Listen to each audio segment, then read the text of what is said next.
नमस्कार, जय हिंद, जय भारत। मैं अभिषेक और आप देख रहे हैं हमारा YouTube channel Rudra IAS academy. दोस्तों, एक बार फिर से आप सभी का हमारे इस यूट्यूब चैनल पे हार्दिक स्वागत है। दोस्तों, आज के इस सेशन में, आज के इस वीडियो में हम आपसे बात करेंगे सिंधु घाटी सभ्यता के अर्थात इंडस वैली सिविलाइजेशन के बहुत ही इंपॉर्टेंट आर्कियोलॉजिकल साइट धौलावीरा के बारे में। जी हाँ दोस्तों, आप सभी ने हमारी प्रीवियस वीडियो लेक्चर सीरीज में इंडस वैली सिविलाइजेशन के जो वेरियस आर्कियोलॉजिकल साइट हैं, चाहे हड़प्पा हो, मोहनजोदड़ो हो, कालीबंगा हो, लोथल हो, चनहुदड़ो हो, दोस्तों इनसे संबंधित वीडियोस को आप लोगों ने जरूर देखा होगा। यदि दोस्तों आप लोगों ने नहीं देखा है तो चैनल के प्लेलिस्ट सेक्शन में जाइए, आपको वहाँ पे सभी कुछ चीजें एक जगह मिल जाएंगी। दोस्तों, आज के इस डेडिकेटेड वीडियो में हम लोग बात करेंगे स्पेशली धौलावीरा पुरास्थल के बारे में। दोस्तों, आपके प्रत्येक प्रतियोगी परीक्षाओं में हर एक आर्कियोलॉजिकल साइट से कोई ना कोई एविडेंस मिले ही हुए हैं दोस्तों, जो कि आपकी प्रतियोगी परीक्षाओं में पूछ लिए जाते हैं। जैसे यदि मैं एग्जाम्पल के रूप में बात करूं दोस्तों कि पशुपति की मुहर कहाँ से मिली हुई है, पुरोहित की मूर्ति कहाँ से मिली हुई है, चांदी के ताम्र के जो आपके मुहरें हैं उनके प्रमाण कहाँ से मिले हुए हैं, गैंडे का प्रमाण कहाँ से मिला है, घोड़े के अस्थि पंजरों के प्रमाण कहाँ से, तो कई प्रकार के जो ये प्रश्न हैं दोस्तों आपकी प्रतियोगी परीक्षाओं में लगातार अलग अलग जो साइट से मिले हुए एविडेंस हैं उनसे पूछे जाते रहे। इसीलिए दोस्तों हम लोगों ने अलग अलग वीडियोस के माध्यम से कि किस पुरास्थल की खोज कब हुई, क्या उसकी विशेषता थी और दोस्तों क्या कुछ वहां से एविडेंस मिला है, इन सभी चीजों की चर्चा हम लोगों ने किया है दोस्तों। और आज के उसी के क्रम में दोस्तों आज के सेशन में हम आपसे धौलावीरा जो पुरास्थल दोस्तों उसकी चर्चा करेंगे। अब देखिए दोस्तों, जो धौलावीरा पुरास्थल है, नाम ही दोस्तों धौलावीरा है। यदि आप इसको दो भागों में बांटते हैं तो आपको दिखाई देता है दोस्तों धौल प्लस वीरा।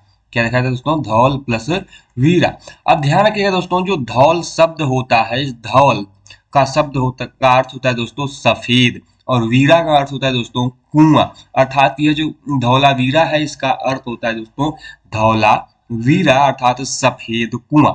इसीलिए दोस्तों यहाँ एक कुआं है जो धौलावीरा, जब पुरास्थल का उत्खनन किया जा रहा था और वहां से दोस्तों एक कुआं पाया गया और इसके आधार पर ही इस पुरास्थल का नाम धौलावीरा कहा गया दोस्तों, और वर्तमान में इसे हम धौलावीरा कहते हैं।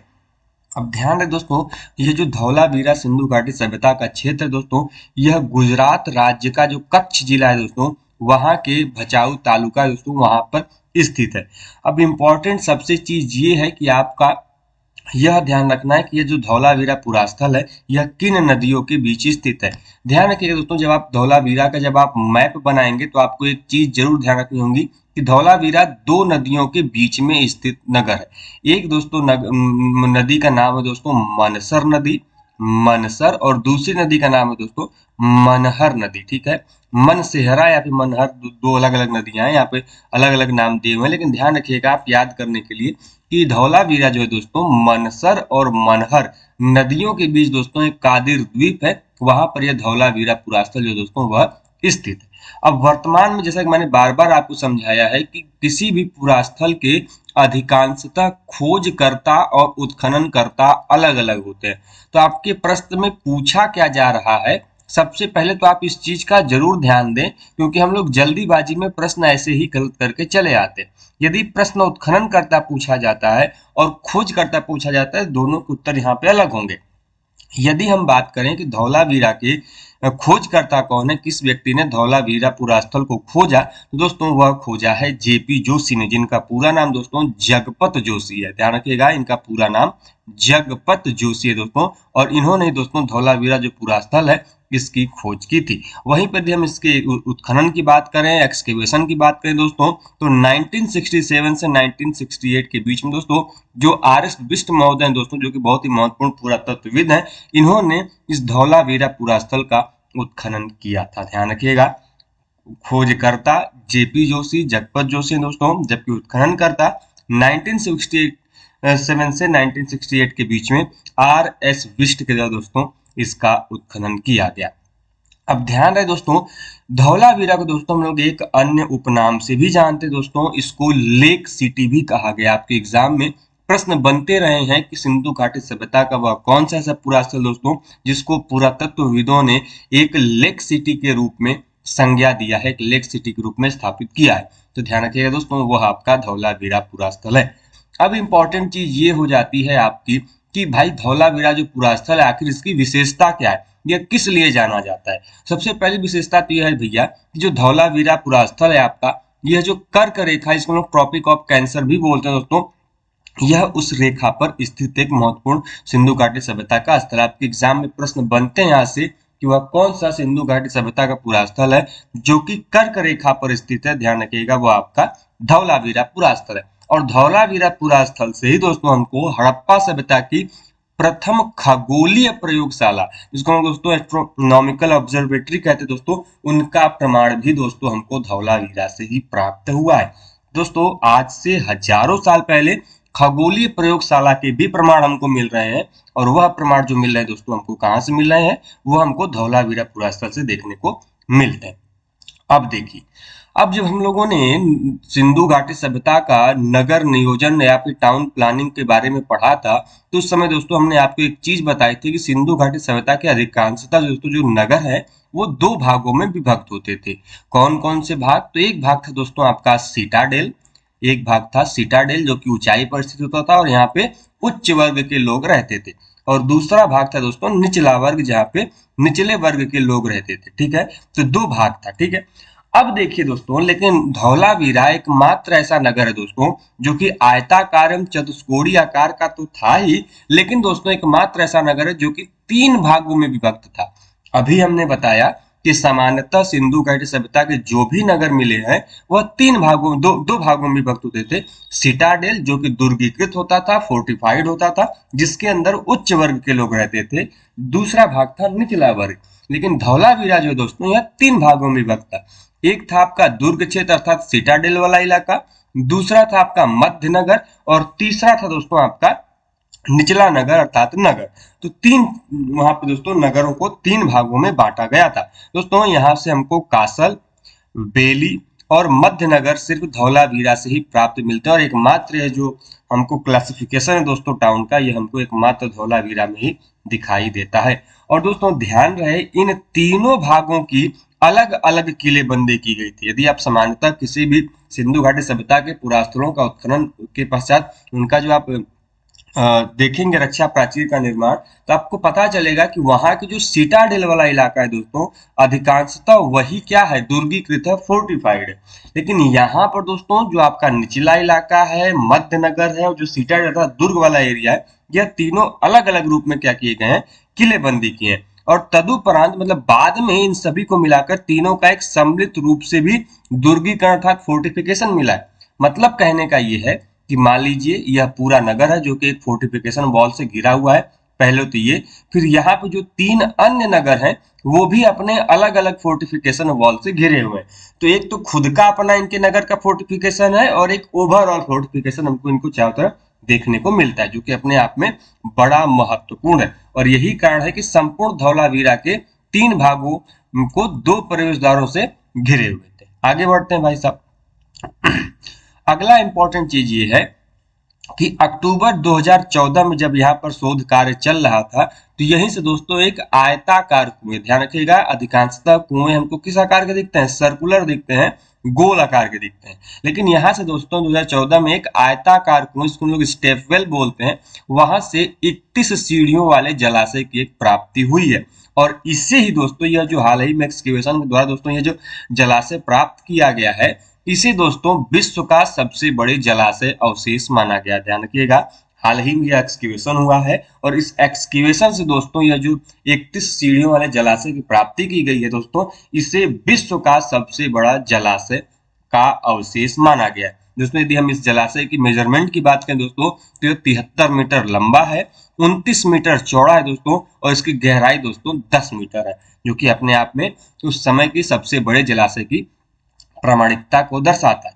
वहीं पर दोस्तों यदि हमने आपको मोहनजोदड़ो पढ़ाते समय बृहद स्नानागार की चर्चा की थी, और बृहद स्नानागार के संबंध में हमने जब आपको बताया था, तो ये जो मोहनजोदड़ो का जो बृहद स्नानागार है, ग्रेट बात है, यह उससे भी 3 गुना अधिक बड़ा है। अतः दोस्तों इस विशाल जलाशय को संभवतः मोहनजोदड़ो के बृहद स्नानागार की तरह प्रयोग में लाया जाता था, ऐसा विद्वानों का, पुरातत्वविदों का मानना है। और दोस्तों यहीं से हमको एक 12.80 लंबा तालाब मिला है दोस्तों, जो कि अपने आप में महत्वपूर्ण है, जिसमें दोस्तों वर्षा के जो पानी होता था, जो जल होता था, उसको एकत्र करने के लिए अलग से एक जल मार्ग को भी बनाया गया था। ये तो हो गया दोस्तों जलाशय के प्रमाण की चर्चा। उसके पश्चात दोस्तों यदि आप जलाशय के अलावा यदि आप आगे बढ़ते हैं दोस्तों, धौलावीरा पुरास्थल का यदि आप उत्खनन करते हैं तो यहाँ से हमको 3 लेयर दिखाई देते हैं। जैसा कि आप सभी लोग जानते हैं, स्टोन एज में 3 भाग हैं, एक नवपाषाण काल, फिर मध्य पाषाण काल और सबसे आपका प्राचीन है पूरा पाषाण काल। वैसे ही दोस्तों जब आप धौलावीरा का उत्खनन करते हैं तो यहाँ से हमको सिंधु घाटी सभ्यता की 3 लेयर दिखाई देते हैं। एक लेयर होता है प्राक हड़प्पा कालीन, जो कि आपका प्री हड़प्पन कालीन फेज है आपका। दूसरा है आपका मेच्योर हड़प्पा अर्थात विकसित हड़प्पा कालीन, यहाँ से फेज मिलता है। और तीसरा दोस्तों उत्तर हड़प्पा कालीन अर्थात जो लेटर हड़प्पा अर्थात बाद के हड़प्पा का काल का फेज मिलता है। तो इस सिंधु घाटी सभ्यता का जो यह धौलावीरा पूरा स्थल है, यहाँ से हमको संपूर्ण हड़प्पा कालीन चीजों के बारे में जानकारी मिलती है। हड़प्पा के पहले के काल का, हड़प्पा के विकसित के काल का और हड़प्पा के बाद के काल का, ये तीनों जो काल है यहाँ से हमको दिखाई देता है। अर्थात दोस्तों इन तीनों कालों के बीच एक सातत्य हमको जो है उसको दिखाई देता है। और धौलावीरा से दोस्तों जो हमको साक्ष्य मिले हैं उनको हम दोस्तों 7 सांस्कृतिक चरणों में विभाजित कर सकते हैं।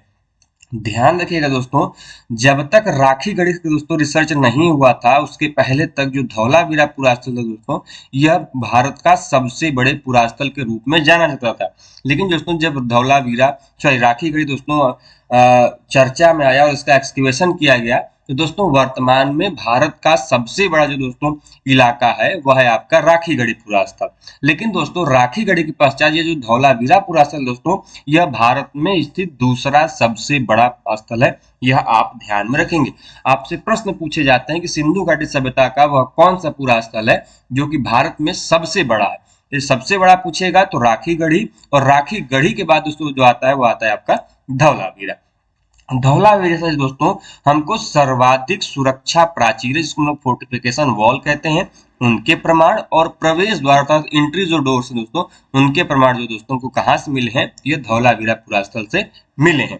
अब ध्यान रखिएगा दोस्तों, यहाँ से ही हमको यहाँ की जो सुरक्षा वॉल दोस्तों, जो हमको रक्षा प्राचीर जिसको हम लोग आपके बोलते हैं फोर्टिफिकेशन वॉल दोस्तों, यहाँ की दीवारों में बुर्ज के भी प्रमाण, जिसको हम लोग टावर बोलते हैं। आप लोगों ने मूवीज वगैरह में देखा होगा कि जगह जगह दीवारों से लगे हुए ऊपर टावर होते हैं, जहाँ से सैनिक क्या करते हैं, निगरानी करते हैं लाइट्स के द्वारा, बाकी चीजों के माध्यम से। तो ये बुर्ज के भी प्रमाण हमको सिंधु घाटी सभ्यता में उस दीवारों से लगे हुए प्राप्त होते हैं। अब इंपॉर्टेंट चीज ये है कि यहाँ से कौन कौन से ऐसे साक्ष्य हैं जो हमको प्राप्त होते हैं। तो यदि हम बात करें दोस्तों कि धौलावीरा से हमको स्थापत्य में कच्ची ईंटों के साथ तक्षित प्रस्तरों, जिसको हम लोग ड्रेस्ड स्टोन कहते हैं, उनके तथा बलुआ पत्थर का भरपूर प्रयोग किया गया। आपसे एग्जाम में प्रश्न पूछा जाता है कि वह कौन सा ऐसा पूरा स्थल है जहां पर हमको ड्रेस्ड स्टोन अर्थात पत्थरों के प्रमाण के, पत्थरों का जो प्रयोग है उनके प्रमाण का प्रयोग हमको दिखाई देता है। तो वह आपका पूरा स्थल दोस्तों धौलावीरा, और धौलावीरा से हमको जो पत्थर है उनको बाकायदे अलंकृत करके, उनको अच्छे से तक्षित करके, ड्रेस्ड करके उनको क्या किया गया, उपयोग में लाया गया। साथ ही दोस्तों यहाँ से जो बलुआ पत्थर जिसको हम लोग सैंडस्टोन बोलते हैं, उनके भी भरपूर प्रयोग किए जाने के प्रमाण हमको दिखाई देते हैं। अधिकांशतः आप लोगों ने यदि पढ़ा होगा तो वहां पे हमको कच्ची या पक्की ईंटों के प्रयोग का प्रमाण मिलता है, लेकिन धौलावीरा में हमको देख रहे हैं आप कि स्टोन के भी यूज किए जा रहे हैं। इसके अलावा दोस्तों हमको धौलावीरा के जो सुरक्षा प्राचीर दोस्तों, जो फोर्टिफिकेशन वॉल है, उसके बाहर दोस्तों अतिरिक्त आवासीय क्षेत्र अर्थात उप भवन या फिर उप नगर दोस्तों, उसका भी प्रमाण हमको धौलावीरा से पुरास्थल से देखने को मिलता है। यदि इसका कहने का मतलब क्या है भाई, कि जब आप धौलावीरा का एक्सकेवेशन किए उसके बाद जो हमको रिजल्ट सामने देखने को मिला कि जो रक्षा प्राचीर है उसके अंदर तो नगर बसे ही बसे हैं, लेकिन इस रक्षा प्राचीर के बाहर भी कुछ नगर ऐसे हैं दोस्तों जहां से कि इनके प्रमाण जो है हमको ये दिखाई देते हैं। ठीक है, तो इनके जो नगर हैं दोस्तों, इनके प्रमाण हमको इनके बाहर दिखाई देते हैं। आगे बढ़ते हैं दोस्तों, कच्छ की खाड़ी में स्थित दोस्तों सुनामी जैसे समुद्री तूफान का भी प्राचीनतम जो साक्ष्य मिला है, यह कहाँ से मिला है, यह धौलावीरा पुरास्थल से दोस्तों हमको देखने को मिलता है, जो कि अपने आप में बड़ा महत्वपूर्ण पुरास्थल है दोस्तों। इसके अलावा कच्छ की खाड़ी में स्थित दोस्तों जो जूनीकुरन है दोस्तों, यहाँ से हमको एक स्टेडियम या फिर एक समारोह स्थल का भी प्रमाण मिला है दोस्तों, जो कि यह साक्ष्य केवल हमको केवल और केवल सिंधु घाटी सभ्यता के इस धौलावीरा पुरास्थल नामक स्थान से ही हमको प्राप्त होता है। तो स्टेडियम कह लें या फिर समारोह स्थल कहें दोस्तों, इनका प्रमाण ही केवल हमको धौलावीरा पुरास्थल से मिलता है। इसके अलावा दोस्तों यदि हम बात करते हैं तो यहाँ से हमको पालिशदार श्वेत पाषाण स्तंभ भी मिले हैं दोस्तों, जो कि पॉलिश्ड हैं, और सफेद रंग के दोस्तों यहाँ पे स्टोन हमको पिलर मिले दोस्तों, जो कि अपने आप में बड़ा इंपॉर्टेंट है। और यहाँ की जो मिट्टी है दोस्तों वह एक प्रकार से सफेद मिट्टी है, जो कि अपने आप में बड़ा महत्वपूर्ण स्थान रखती है। और दोस्तों यह जो धौलावीरा पुरास्थल है, यह भारतीय उपमहाद्वीप में पत्थरों पर पालिश किए जाने के प्राचीनतम प्रमाण को हमको बताती है। ध्यान रखिएगा दोस्तों, पत्थरों पर पालिश करने का जो प्रमुख प्रचलन आया था, ये अशोक के समय में आया था। जब आप देखेंगे कि अशोक के समय में जो पिलर उपयोग में लाए जा रहे हैं, तो उनमें एक विशिष्ट प्रकार की चमक लाई जा रही है। लेकिन दोस्तों यह जो धौलावीरा पुरास्थल हमको पालिशदार श्वेत पाषाण स्तंभ मिला है, वो अपने आप में भारतीय उपमहाद्वीप में पत्थरों पर पालिश किए जाने के प्राचीनतम प्रमाण को दर्शाता है। दोस्तों पत्थरों के पालिश करने का उदाहरण इसके पश्चात हमको ऐतिहासिक काल में अशोक स्तंभों से ही प्राप्त होती है। दोस्तों अपने आप में बड़ा इंपॉर्टेंट है, और ध्यान रखिएगा सैंधव काल में दोस्तों यहाँ पर जैसा कि आप सभी लोग जानते हैं 10 अक्षरों वाला यहीं से सबसे बड़ा नाम पट्टिका कह ले या फिर सूचना पट अभिलेख कह ले, साइन बोर्ड कह ले, यहीं से प्राप्त हुआ है, जो कि दोस्तों हमको धौलावीरा के उत्तरी द्वार के पास मिला था उत्खनन के पश्चात।